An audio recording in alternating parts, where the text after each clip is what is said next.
الحمد لله وكفى والصلاة والسلام على سيدنا محمد المصطفى وعلى آله وأصحابه نجوم الهدى. أما بعد فأعوذ بالله من الشيطان الرجيم. بسم الله الرحمن الرحيم. إن الله يحب التوابين ويحب المتطهرين. وقال تعالى: فيه رجال يحبون أن يتطهروا والله يحب المطهرين. وعن أبي مالك الأشعري رضي الله عنه قال: قال رسول الله صلى الله عليه وسلم: الطهور شطر الإيمان، أو كما قال عليه الصلاة والسلام. قابل احترام بزرگوں، عزیز دوستوں اور دین بھائی، اللہ رب العزت کا بے انتہا فضل و کرم ہے اور انعام و احسان ہے کہ اللہ تعالیٰ نے ہمیں ایک ایسی پاکیزہ شریعت عطا فرمائی ہے جس میں ہمیں انسانیت کی تعلیم دی جا رہی ہے، انسان بننے کا سبق سکھایا جا رہا ہے. دین اسلام نے انسانیت کے اسباب ہمیں سکھلائے ہیں اور ایسی خصلتوں سے اور ایسی عادتوں سے ہمیں روکا ہے کہ جو حیوانوں کے اور جانوروں کے مشابہ ہیں. انسان اور حیوان کے درمیان، انسان اور جانور کے درمیان جن چیزوں کے ذریعے سے تمیز اور فرق ہوتی ہے وہ بہت ساری چیزیں ہیں. ان چیزوں میں سے ایک چیز طہارت یعنی پاکی حاصل کرنا، صفائی ستھرائی کا اہتمام کرنا ہے. ہم نے کسی حیوان کو، کسی جانور کو نہیں دیکھا ہوگا کہ وہ مسواک یا برش سے اپنے دانت صاف کر رہے ہو یا اپنا پیشاب و پاخانہ یا گندگی صاف کر رہے ہو. معلوم ہوا یہ انسان کا خاصہ ہے کہ انسان پاک و صاف رہتا ہے، صفائی اور ستھرائی کا، نظافت کا اہتمام کرتا ہے. دنیا کے جتنے مذہبوں میں پاکی حاصل کرنے کی اور صفائی کی جتنی تعلیم دی گئی ہے، ان تمام مذاہب میں مذہب اسلام سب سے بڑا مذہب ہے کہ جس نے پاکی حاصل کرنے کا جتنا اہتمام بتلایا، صفائی ستھرائی کا جتنا اہتمام بتلایا، اتنا کسی اور مذہب میں موجود نہیں ہے. اللہ تبارک و تعالیٰ نے آسمانوں سے وحی نازل فرما کر کے قرآن پاک میں ایسے لوگوں کی تعریف کی، ایسے لوگوں کی خوبی بیان کی کہ جو پاک و صاف رہتے ہیں، اور ان کی فضیلت کو بیان کرتے ہوئے یہ ارشاد فرمایا کہ اللہ ایسے بندوں کو محبوب رکھتے ہیں، پسند فرماتے ہیں. ان اللہ یحب التوابین، یقیناً اللہ تعالیٰ محبت کرتے ہیں توبہ کرنے والوں سے. وَيُحِبُّ الْمُتَطَهِّرِينَ، اور اللہ تعالیٰ محبت کرتے ہیں پاکی حاصل کرنے والوں سے. قرآن کریم میں مسجد قباء کے اطراف میں رہنے والوں کا اللہ نے ذکر فرمایا ہے. فِيهِ رِجَالٌ يُحِبُّونَ أَن يَتَطَهَّرُوا، کہ اس میں یعنی اس مسجد قباء میں ایسے لوگ موجود ہیں جو اس بات کو پسند کرتے ہیں کہ وہ بہت زیادہ پاک و صاف ہیں. واللہ یحب المطہرین، اور اللہ تعالیٰ زیادہ پاک صاف رہنے والوں سے محبت فرماتے ہیں. حدیث شریف میں اللہ کے رسول صلی اللہ علیہ وسلم نے پاکی اور صفائی کے حاصل کرنے کو ایمان کا حصہ قرار دیا۔ مسلم شریف میں حضرت ابو مالک اشعری رضی اللہ عنہ کی روایت ہے، لمبی روایت ہے، جس میں یہ ہے کہ اللہ کے رسول صلی اللہ علیہ وسلم نے ارشاد فرمایا الطہور شطر الایمان، پاکی حاصل کرنا آدھا ایمان ہے۔ علماء نے یہاں سوال قائم کیا ہے کہ ایمان اتنی عظیم الشان دولت ہے کہ نماز جیسی اہم عبادت کے متعلق بھی یہ نہیں کہا گیا کہ یہ آدھے ایمان کے برابر ہے۔ مشہور حدیث شریف ہے، ہم کئی مرتبہ سنتے ہیں الایمان بضع وسبعون شعبۃ، کہ ایمان کی 70 سے زیادہ شاخیں ہیں، 70 سے زیادہ شعبے ہیں۔ تو اگر پاکی حاصل کرنے کو، صفائی کو آدھا ایمان قرار دیا جائے تو پھر باقی شاخیں اور باقی اعمال کہاں چلے جائیں گے؟ علماء نے اس پر تفصیلی بحث کی ہے اور بہت سارے جوابات دیے ہیں۔ ان جوابوں میں سے ایک جواب یہ ہے کہ اس حدیث شریف میں اللہ کے رسول صلی اللہ علیہ وسلم کی زبان مبارک سے جو یہ جملہ صادر ہوا ہے کہ پاکی حاصل کرنا، طہارت، یہ آدھا ایمان ہے، اس سے مراد صرف جسمانی اور ظاہری پاکی اور جسمانی اور ظاہری صفائی ستھرائی مراد نہیں ہے، بلکہ ظاہری اور باطنی اعتبار سے طہارت کی، پاکی حاصل کرنے کی جتنی قسمیں ہیں، جتنی صورتیں ہیں، ان تمام صورتوں کو اللہ کے حبیب صلی اللہ علیہ وسلم نے اس چھوٹے سے جملے میں بیان فرما دیا، الطہور شطر الایمان، پاکی حاصل کرنا آدھا ایمان۔ علماء نے طہارت کی، پاکی حاصل کرنے کی 4 قسمیں بیان کی ہیں۔ سب سے پہلی قسم تو یہ ہے کہ ظاہری جسم کو، ظاہری لباس وغیرہ کو پاک و صاف رکھا جائے، جیسے وضو، غسل وغیرہ۔ یہ طہارت کی، پاکی حاصل کرنے کی ایک قسم ہے، پوری پاکی بھی حاصل نہیں۔ پاکی حاصل کرنے کی دوسری قسم یہ ہے کہ اپنے جسم کے ظاہری اعضاء کو ظاہری گناہوں سے پاک و صاف رکھا جائے، زبان کو جھوٹ اور غیبت سے اور غلط باتوں سے، کانوں کو غلط چیزوں کے گانا وغیرہ سننے سے، آنکھوں کے غلط جگہ دیکھنے سے، ہاتھوں کو کسی پر ظلم کرنے سے، پاؤں کو غلط جگہ اٹھانے سے۔ دوسری قسم یہ کہ ظاہری جسم کے اعضاء کو ظاہری گناہوں سے پاک و صاف رکھا جائے۔ تیسری قسم یہ کہ اپنے باطن کو، اپنے دل و دماغ کو باطنی گناہوں سے، دل و دماغ سے ہونے والے گناہوں سے پاک اور صاف رکھا جائے، جیسے تکبر سے، حسد سے، بغض و عداوت سے، کینہ سے، دنیا کی محبت سے، ریاکاری اور دکھلاوے سے۔ یہ ساری باطنی گندگی اور ناپاکی سے دلوں کو پاک رکھنا، یہ پاکی حاصل کرنے کی تیسری قسم ہے۔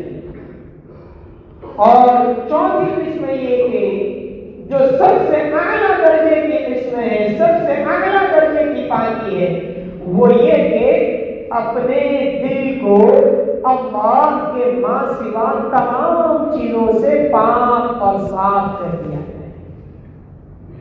ان 4 قسموں کو ملا کر کے طہارت، پاکی حاصل کرنا جو مکمل ہوتا ہے، اس کو اللہ کے رسول صلی اللہ علیہ وسلم نے اس جملے میں بیان فرمایا، الطہور شطر الایمان، پاکی حاصل حاصل کرنا آدھا ایمان ہے۔ سب سے پہلی قسم جسم کو ظاہری نجاستوں سے، ظاہری گندگی سے پاک رکھنا۔ اس میں ایک تو وہ پاکی ہے جس کو عبادات کے لیے فرض اور لازم قرار دیا گیا ہے، جیسے وضو کرنا، غسل کرنا وغیرہ۔ ترمذی شریف کی سب سے پہلی حدیث ہے حضرت عبداللہ ابن عمر رضی اللہ عنہما سے منقول ہے کہ اللہ کے رسول صلی اللہ علیہ وسلم نے ارشاد فرمایا لا تقبل الصلاة بغیر طہور، پاکی کے بغیر کوئی نماز قبول نہیں ہوگی۔ شریعت مطہرہ نے وضو اور غسل اور دوسری نجاستوں سے پاکی حاصل کرنے کے احکام ہمیں سکھلائے ہیں۔ وضو کے فرائض ہیں، سنتیں ہیں، مستحبات ہیں، آداب ہیں۔ تو ظاہری پاکی حاصل کرنے کا مطلب یہ ہے کہ ان سارے احکام کو سیکھا جائے اور اس پر عمل کیا جائے۔ کہیں ایسا نہ ہو کہ اس میں کوتاہی اور غفلت کی وجہ سے ہماری عبادتیں ناقص ہو، ادھوری رہ جائے اور اللہ کی بارگاہ میں قبول نہ ہو۔ صحیح بخاری میں واقعہ ذکر کیا گیا ہے۔ حضرت صحابہ کرام رضی اللہ عنہم فرماتے ہیں کہ ایک مرتبہ ہم ایک غزوے سے واپس ہو رہے تھے، عصر کی نماز کا وقت ہو گیا، کچھ صحابہ کرام آگے نکل گئے، کچھ صحابہ کرام اللہ کے رسول صلی اللہ علیہ وسلم کے ساتھ پیچھے تھے۔ جو صحابہ کرام آگے نکل گئے انہوں نے عصر کی نماز کا وقت نکل نہ جائے اس کے لیے جلدی جلدی وضو کر لیا، اور جلدی جلدی وضو کرنے کی وجہ سے ان کے پاؤں کی ایڑیاں خشک رہ گئی، سوکھی رہ گئی۔ اللہ کے حبیب صلی اللہ علیہ وسلم نے ان کو پیچھے سے زور سے آواز دے کر کے ارشاد فرمایا وَيْلٌ لِلْعَقَابِ مِنَ النَّارِ وَيْلٌ لِلْعَقَابِ مِنَ النَّارِ، دوزخ کی آگ کی ہلاکت ہے ان ایڑیوں کے لیے جو وضو یا غسل میں سوکھی رہ جاتی ہے، خشک رہ جاتی ہے۔ 2 یا 3 مرتبہ بلند آواز سے اللہ کے حبیب صلی اللہ علیہ وسلم نے یہ جملہ ارشاد فرمایا۔ اس سے اندازہ لگا سکتے ہیں کہ اللہ کے رسول صلی اللہ علیہ وسلم کی نگاہ میں ظاہری طہارت اور ظاہری پاکی اور صفائی حاصل کرنے کا بھی کتنا زیادہ اہتمام۔ تو ظاہری پاکی میں ایک تو وہ ہے کہ جو فرض اور واجب ہے، دوسری وہ ہے کہ جس کو مسنون یا مستحب قرار دیا ہے۔ مثال کے طور پر جمعہ کے دن یا عید کے دن غسل کرنا، خوشبو لگانا، تیل لگانا،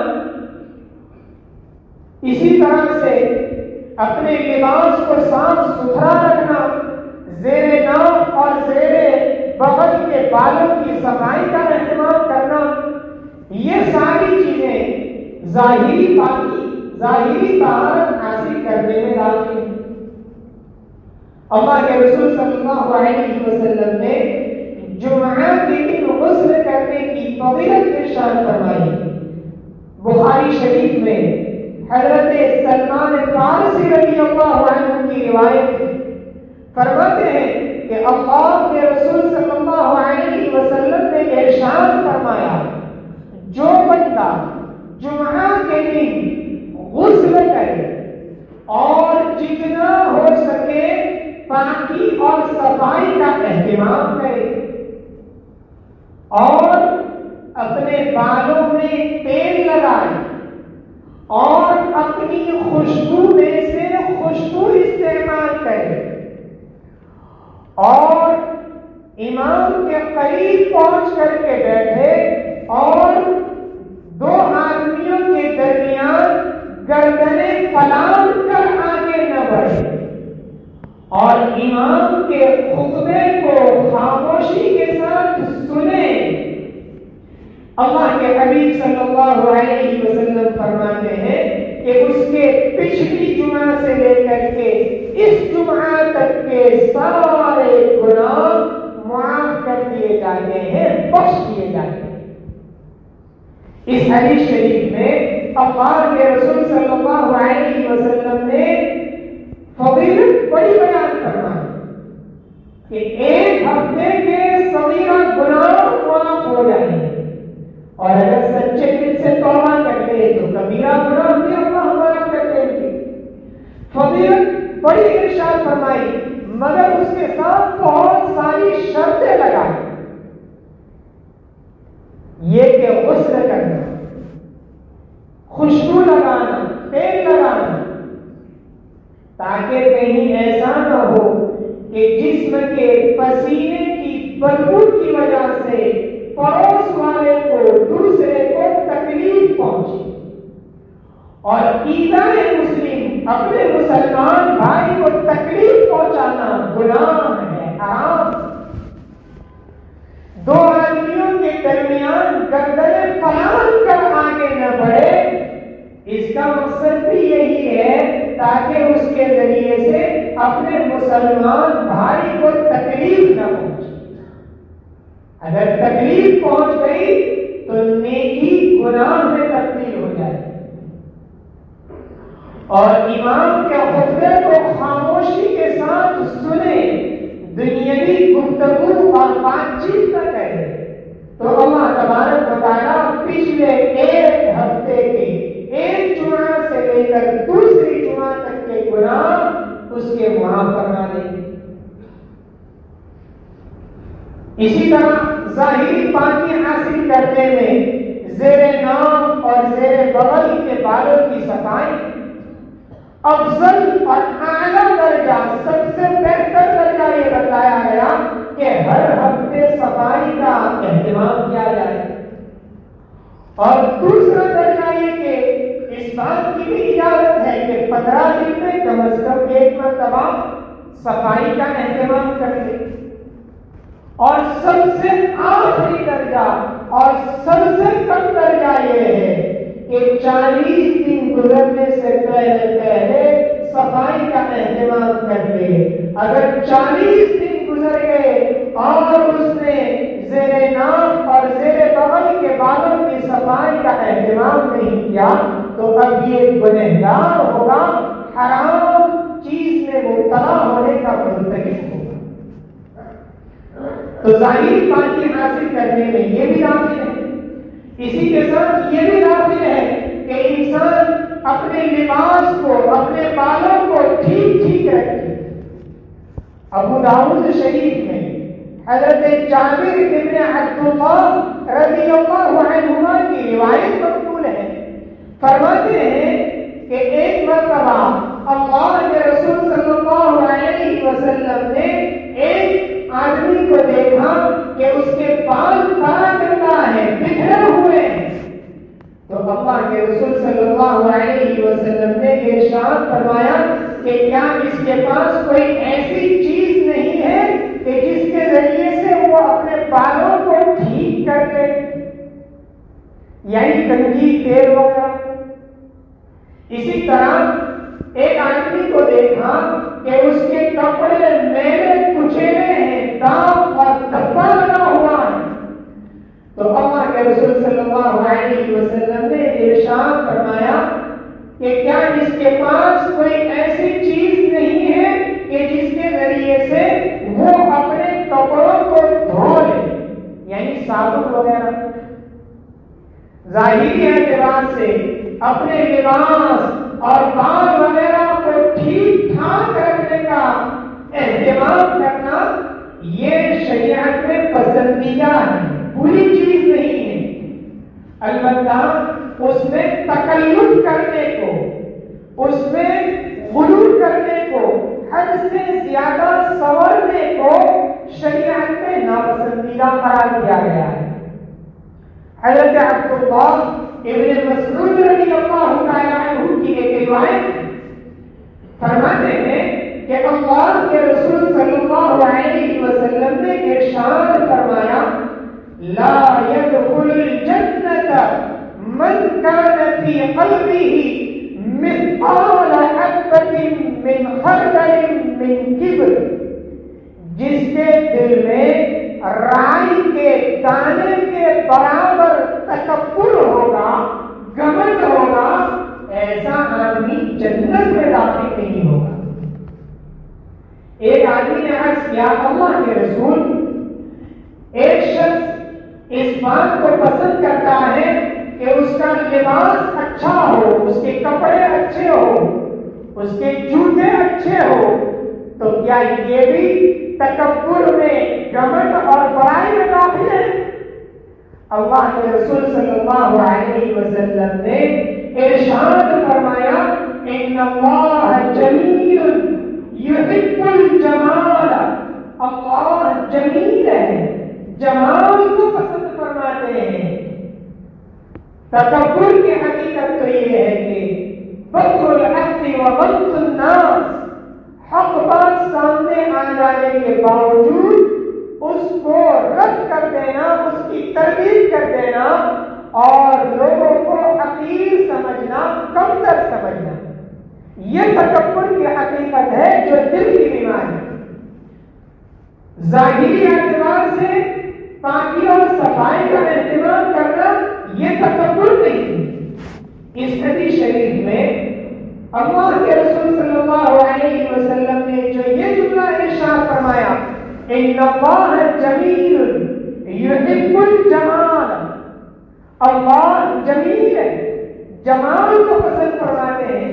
علامہ انور شاہ کشمیری رحمۃ اللہ علیہ نے جمال کا ترجمہ کیا ہے ٹھیک ٹھاک۔ یحب الجمال، اللہ تعالیٰ ٹھیک ٹھاک رہنے کو پسند فرماتے ہیں۔ علامہ انور شاہ کشمیری رحمۃ اللہ علیہ فرماتے ہیں ٹھیک ٹھاک رہنا یہ تو پسندیدہ ہے، ٹھیک ٹھاک یہ پسندیدہ نہیں۔ ٹھیک ٹھاک پسندیدہ ہے، ٹھیک ٹھاک پسندیدہ نہیں۔ علامہ انور شاہ کشمیری رحمۃ اللہ علیہ پھر آگے فرماتے ہیں کہ ٹھیک ٹھاک یہ ہے کہ انسان کا لباس صاف ستھرا ہو، بال وغیرہ بکھرے ہوئے نہ ہو اور کپڑے میلے کچیلے نہ ہو، ٹیڑھے میڑے نہ ہو، ایک اونچا ایک نیچا ایسا نہ ہو۔ یہ سب چیزیں تو ٹھیک ٹھاک میں داخل، یہ تو مقبول ہے، اللہ کو پسند ہے۔ اور اس کے آگے اس میں تکلف کرنا، حد سے زیادہ بناؤ سنگار اختیار کرنا اور سنورنا، یہ مردوں کے لیے پسندیدہ نہیں۔ نمائش اور دکھلاوا یہ مردوں کے لیے پسندیدہ نہیں، عورت کے لیے اس وقت پسندیدہ ہے جب وہ اپنے شوہر کے لیے اس نمائش کو اختیار کرے، دوسروں کے لیے غیر محرم مردوں کے لیے استعمال کرے تو اس کے لیے بھی اس کی اجازت نہیں۔ تو اللہ کے نبی علیہ السلام نے طہارت کے متعلق، پاکی اور صفائی کے متعلق یہ ساری ہدایات ہمیں بیان فرمائی ہیں۔ ہمارے لیے ضروری ہے کہ ہم ان ہدایات کو سن کر کے، سیکھ کر کے اس پر عمل کریں اور اس کے مطابق اپنی زندگی کو گزارنے کی فکر کریں۔ اللہ تبارک و تعالیٰ ظاہری اور باطنی ہر طرح کی گندگی سے، نجاستوں سے اور گناہوں سے ہم سب کو پاک و صاف رہنے کی توفیق عطا فرمائے۔ آمین وآخر دعوانا ان الحمد للہ رب العالمین۔